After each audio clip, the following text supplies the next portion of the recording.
Who is more unlucky, Sanju Samson or Ruturaj Gaikwad? फोनो friend है. It's a tough one. Unlucky मैं नहीं कहूँगा, वो मेरे को नहीं पता, जब सेलेक्टर बनूंगा तब बताऊंगा आपको.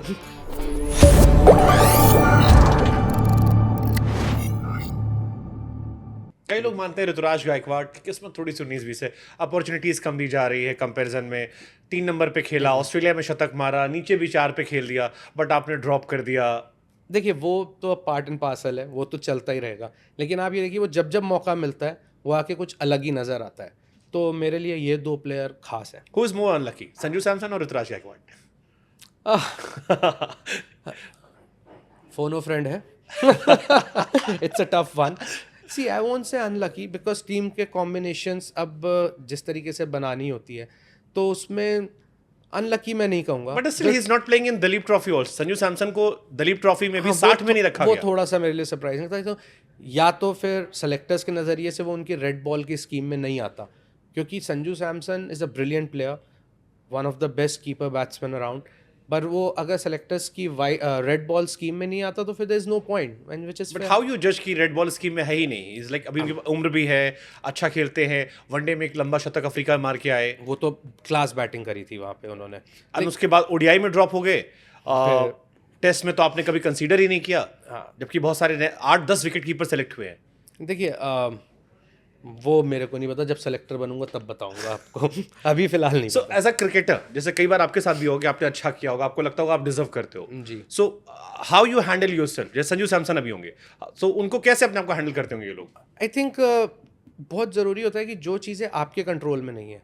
बहुत लोगों से आपने आजकल टर्म में सुना होगा, control the controllable. So that's what you can do. Because अगर आप सेलेक्ट नहीं हुए and you feel as a player आप डिजर्व करते हो, फिर भी नहीं हुए, आप अगर परेशान हो, आपको देख के ज़्यादा से ज़्यादा आपके माता पिता, आपकी बीवी अगर है, शादी हुई है, तो वो परेशान है. बाकी किसी को कोई फ़र्क नहीं पड़ता. तो at the end of the day ये किसे इफेक्ट कर रहा है? सिर्फ आप इंडिविजुअल. और फिर इफेक्ट होता है तो फिर परफॉर्मेंस पे फ़र्क आता है. तो इट्स वेरी इंपॉर्टेंट कि जो हो रहा है चलने दो, आप सिर्फ अपना काम सीधे करते जाओ. That's what I have learned over the years. Okay, super. आप धोनी वर्सेस रोहित शर्मा का पूछूं एज ए कैप्टन, क्योंकि आपने दोनों के साथ खेला है.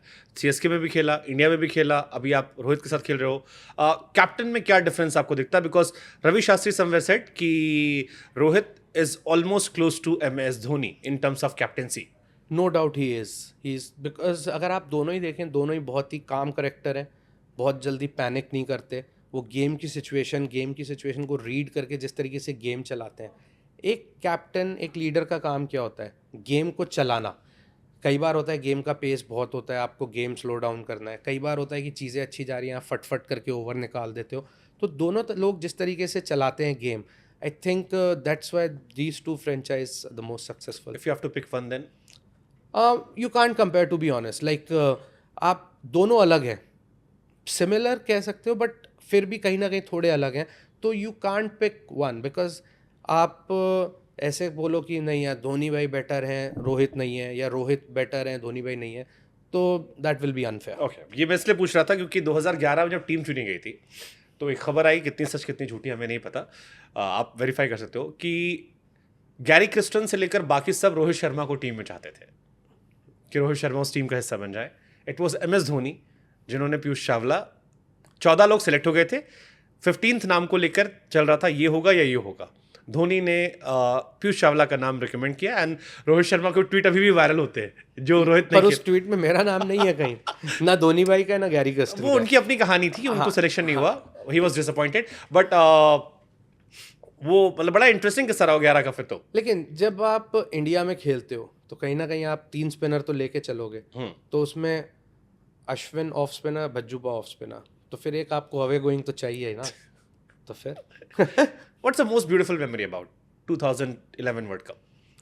सी एवरीवन टॉक्स अबाउट कि वो माई बाई का छक्का, वो तो है, लेकिन एक छक्के ने मैच नहीं जिताया, गौतम गंभीर ऑलवेज से. लेकिन मेरे लिए जो मेमोरी थी वो थी जो ऑस्ट्रेलिया को नॉकआउट में हराया, जो वहाँ पे युवी भाई ने और रैना भाई ने जो पार्टनरशिप करी. बिकॉज ऑस्ट्रेलिया एक ऐसी टीम है, वो नॉकआउट में आते ही कुछ अलग क्रिकेट खेलने लगती है, और वहाँ पे उस टाइम की उस टीम को जो नॉकआउट में हराना, that was phenomenal. I remember Brett Lee को चोट लग गई थी एग्जैक्टली And वो फिर फिर उन्होंने भी bowling उन्होंने की थी। बॉल डाला, तो मेरे लिए वो एक मैच बहुत इंपॉर्टेंट गेम था। और जिस तरीके से वो प्रेशर गेम सिचुएशन में युवी भाई ने और रैना भाई ने बैटिंग करी, क्योंकि लोग बहुत ज़्यादा वो 30-35 रनों की बात नहीं करते, पर वो 30-35 रन उतने इंपॉर्टेंट थे जितने एक 100 इंपॉर्टेंट होता है। इंडिया का सबसे बड़ा क्रिकेटर आपकी नज़र में कौन है? देखिए, you can't name one because there are so many legends here, but for me Sachin paaji is always at the top. Why Sachin is so special? Because the way he batted throughout his career. और अभी चलिए, अभी आपके पास रोहित शर्मा हैं, विराट कोहली हैं, उसके बाद शुभमन है, उससे पहले और भी प्लेयर्स थे, युवी भाई थे, लेकिन जब सचिन बाजी खेलते तो वो अकेले ही टीम लेके चलते थे। और जैसी जैसी कंडीशंस में उन्होंने बैटिंग करी है, और जैसे बॉलर्स आप देखिए, उन्होंने जो, आप साउथ अफ्रीका चले जाइए, difficult wickets, Allan Donald, Shaun Pollock, फिर मखाया एंटनी, फिर डेल स्टेन भी आए।